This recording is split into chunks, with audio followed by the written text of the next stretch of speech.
A nation in decline, the camera sweeps across a vast, dry valley. Crumbling walls, broken homes, and shattered scrolls litter the land of Bani Israel. Old men sit silently at the gates, watching distant smoke rise. Women carry water with weary arms. Children cry from hunger. Spiritual light has dimmed. In the background, soft Qur'anic recitation echoes faintly, as if fading from memory. The atmosphere is one of desolation, both physical and spiritual, the narrator's voice says. When faith weakens, even mighty nations fall. And so fell Bani Israel. Prayers of the pious inside the remains of a once great house of worship. An old prophet kneels. He is cloaked in white, surrounded by a few sincere followers. His voice trembles as he makes dua, Ya Allah, return your light to this fallen people. Thunder rumbles faintly above. Others begin to whisper heartfelt prayers, tears falling silently. A candle flickers beside the Torah scrolls, the only light in the room. The atmosphere is thick with sorrow and hope, blending like morning. Mist. The prophet's revelation late at night. The prophet lies in deep prayer. Suddenly light fills the room. He opens his eyes in awe as an angelic presence surrounds him. The angel, majestic and powerful, speaks with thunder and grace. Talut shall be king, and Allah shall return the Tabut-e-Sakina as a sign. The prophet's hands tremble, bows low, whispering, I hear and I obey. The light fades slowly, leaving behind an intense silence and a mission. The people's doubt by a well. The prophet announces the divine message to the people. Talut has been chosen by Allah. A man laughs. He's just a water carrier. Another sneers. Where is his wealth? His army? Voices clash. Pride and ignorance boil over. The prophet raises his hands and says, You question Allah's wisdom? Wait for the sign. The ark shall return. A hush falls, but doubt still lingers in their eyes. The divine choice of Talut on a hillside. Talut tends his animals alone. The prophet climbs up to him, delivering the divine news. Talut's face goes pale. Me, I am not worthy. The prophet touches his shoulder. Allah has chosen you for what lies within, not what the people see. The wind blows softly. The camera pulls back to show Talut standing still, the burden of leadership beginning to settle on his shoulders. Talut accepts the call that night. Talut kneels on a mountain ledge, surrounded by stars. He lifts his hands in solitude. Oh my Lord, if this is your command, strengthen me, for I fear my own self. A shooting star crosses the sky as he lowers, his head in Sida. He rises a changed man, still humble, but now burning with a quiet courage. The enemy strengthens, cut to the fortress of Jalut. Black banners wave. Iron armor clangs. Giant soldiers march in sync. Jalut, a monstrous warrior with cruel eyes, oversees training. He shouts, The Israelites are weak. We shall erase them. His generals roar in agreement. The camera lingers on Jalut's sword, a massive weapon forged in arrogance. The cry for the ark back in the village. Elders gather in a circle. Their voices tremble. Do you remember the days of the Tabut? One whispers, It led us. It protected us. But we lost it when we lost our faith. The prophet stands among them, and soon Allah will return it. But only to those whose hearts are clean. The legend of the Ark mother sits with her children by candlelight. Once the ark carried the tablets of Musa, the staff that parted the sea, and blessings from the skies. As she speaks, dreamlike visuals depict Musa as raising his staff, waters parting, and light descending into a golden chest. But when our people turned arrogant, Allah took it from us. Her children stare wide, silent in awe.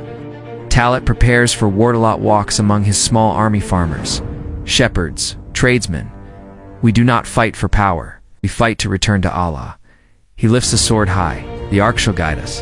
That is our miracle. Men nod. Some still. Fear. Others find hope in his eyes.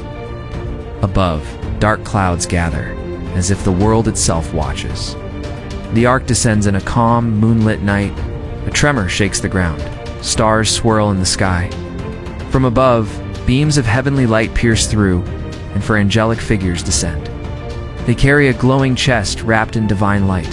It floats gently above the earth, settling near the prophet. The villagers run out in awe. A divine calm falls upon the land. The tabut appears as the people approach. The chest's glow intensifies.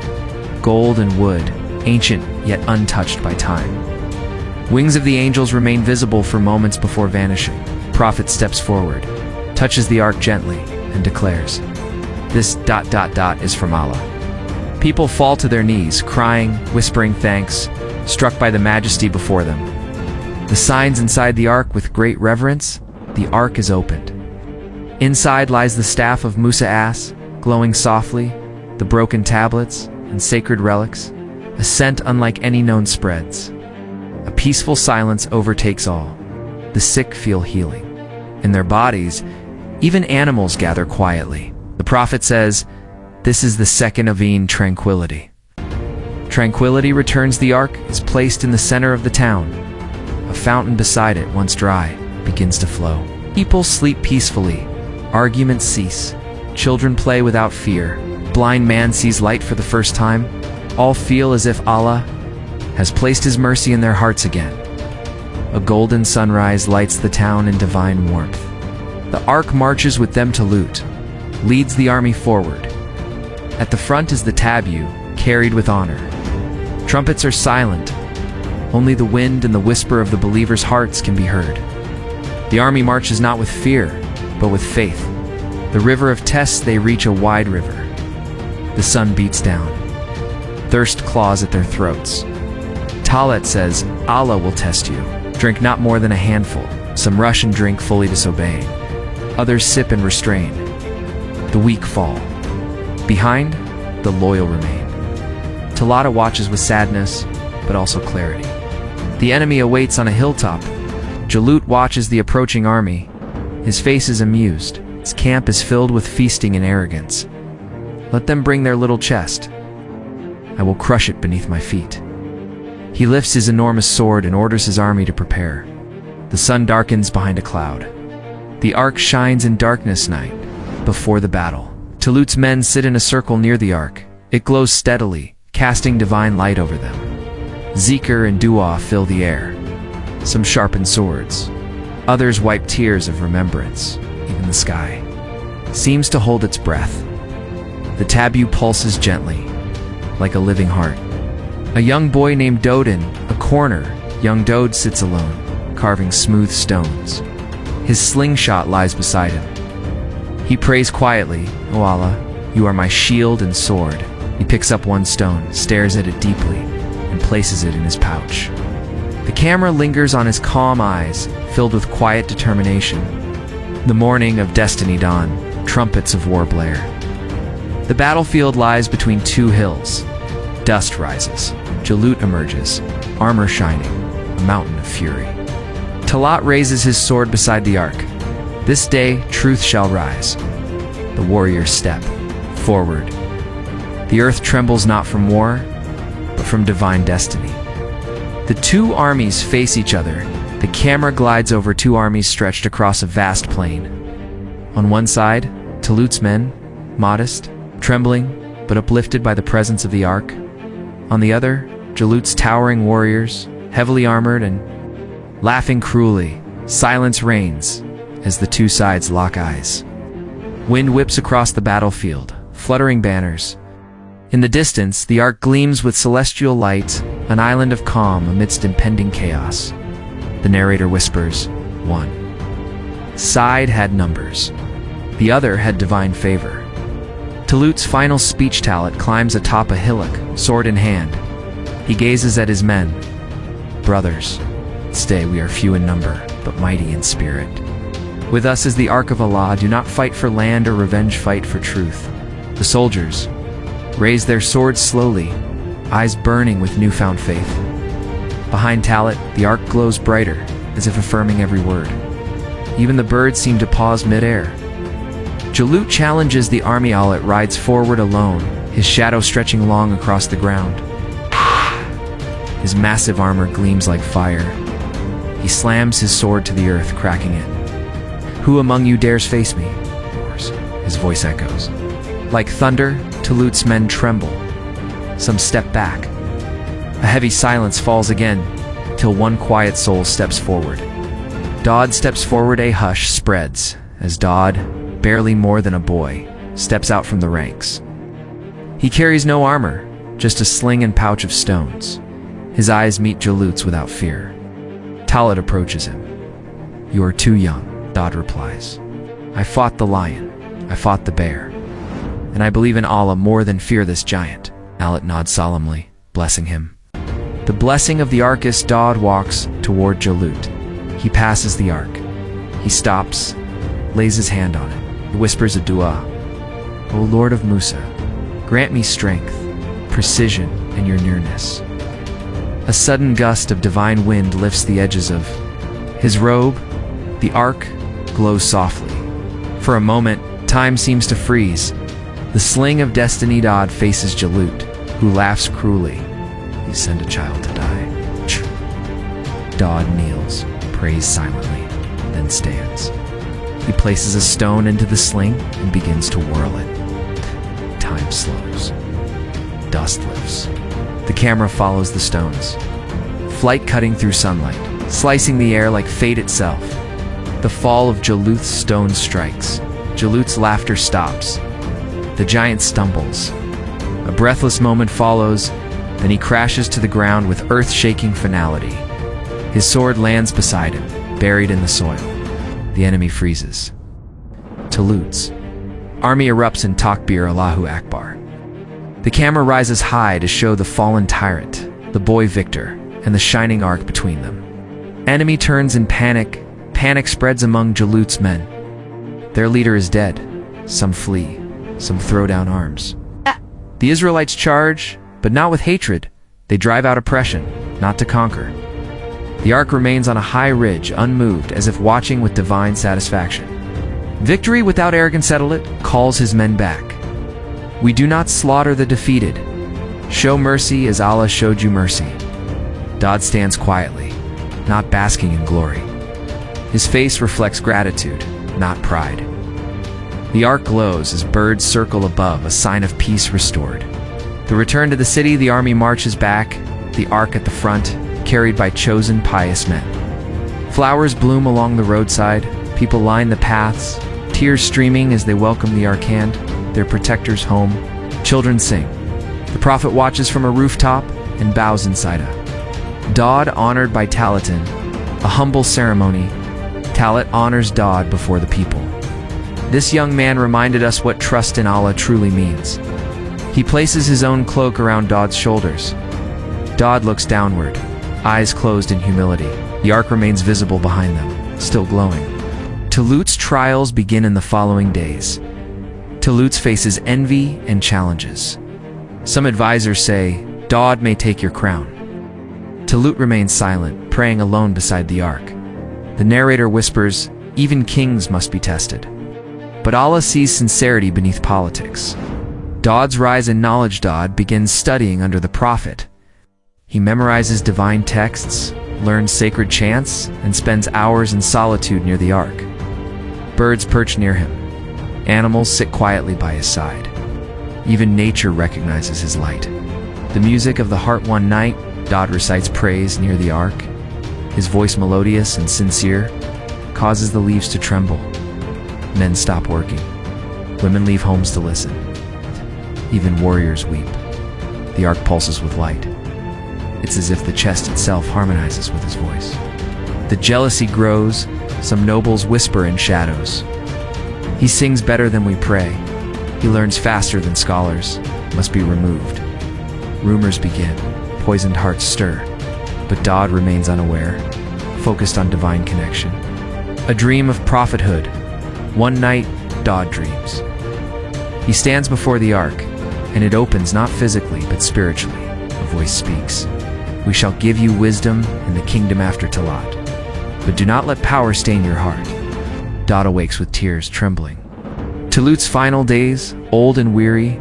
Talut calls Dawud. "You were always meant to lead." Dawud tries to refuse. "You are king." Talut shakes his head. "Allah's king. We are but dust," he shapes into purpose. Talut passes days later buried near the ark. Dawud becomes king. The people unanimously accept Dawud. He refuses palaces. He prays in open fields. The ark is moved beside his humble home. The city glows with peace. Justice is restored. His court is known for wisdom and sincerity. The ark's radiance returns as Dawud rules with justice and humility. The ark glows more than ever. Rain comes to dry lands. Trees bear fruit twice a year. Sick are healed. Enemies become friends. The chest of divine tranquility lives among a people now filled with it. The heavenly oath Dawud stands alone before the ark at night. O Allah, make me worthy of your trust. Lightning flickers, but there is no storm, only divine light. The ark pulses once as if answering, as the narrator closes. When the heart is pure, Allah places his peace not just in chests, but in nations. The ark in the court of Dawud, quiet morning. In the center of Dawud's humble palace lies the Tabut-e-Sakina, resting on an elevated marble platform, draped in silk, embroidered with verses of praise. A beam of soft sunlight filters through, stained glass above, bathing the chest in golden hues. Dawud enters alone, barefoot. He walks slowly, reverently. Before the ark, he bows not in worship, but in gratitude. "Oh, my Lord," he whispers, "your trust humbles me." The air thickens. With calm like the room itself is listening. Divine wisdom flows from the ark that night. Dawud dreams again. In the vision, the ark opens, and a scroll of divine knowledge floats out, inscribed with light instead of ink. He reads it, and its meanings pour into his soul like rivers into the sea. He wakes gasping, heart racing as dawn breaks. Immediately begins composing laws fair, merciful, divinely inspired. His rulings bring justice to both poor and rich, king and servant. Word spreads, the king's wisdom is not of this world, it flows from the sacred chest itself. A test of judgment to women arrive at Dawud's court, arguing over a child. Each claims to be the mother. The city holds its breath. Dawud sits silently for a long while, eyes closed in prayer. He then says, "Bring me a sword. I shall divide the child in two." One woman cries out, "No, let her take it." Dawud smiles gently. "You are the true mother." Gasps rippled through the crowd. Even the ark behind him glows softly, confirming divine approval. His fame spreads beyond borders. A storm of doubt, but peace never lasts forever. Whispers begin once more. Foreign kings question Dawud's power. Can a boy king with a glowing box truly rule a nation? One sends spies. They sneak into the city by night, cloaked in shadows. They aim not to fight, but to steal the ark. They believe it is a weapon, not a blessing. Their eyes are blind to its truth. The night of fire and light, the spies enter the sacred chamber. As they approach the ark, torches flickering, the ground trembles. A wind rises. Their torches die. The ark glows, then flashes. A blinding white fire surges outward, not burning. Flesh, but burning lies. The spies collapse, weeping uncontrollably, confessing their sins. The guards rush in to find them on their knees, hands raised in repentance. Dawud orders them to be fed, clothed, and returned home. This, he says, is the power of divine peace. Dawud's prayer under the stars one evening. Dawud climbs the highest hill, far from the city. He takes no guards, just his voice. He looks at the stars and begins singing praises to Allah. His words echo in valleys, ripple across waters, and stir trees. Birds join him. Animals approach without fear. The Tabut glows in the city below, in rhythm with his voice. For that moment, it feels as though the entire world is worshiping with him. The passing of a king years pass. Dawud becomes older, slower. One morning, he does not rise for prayer. The people gather outside his home, silent, uncertain. The prophet's son, Sulayman, enters the chamber and finds his father lying before. The ark face serene, body still as though asleep in divine embrace. The ark glows brighter than ever, and a fragrance fills the room. Dawud had returned to his Lord next to the chest that witnessed his rise. The people mourn and rejoice. The entire nation enters mourning. Not for a lost king, but for a friend, a guide, a heart filled with divine light. And yet they do not despair. For Sulayman now stands before the ark. My father taught me justice. My Lord gave him the ark, and now Allah has chosen me. The people raise their hands and repeat the name of Allah.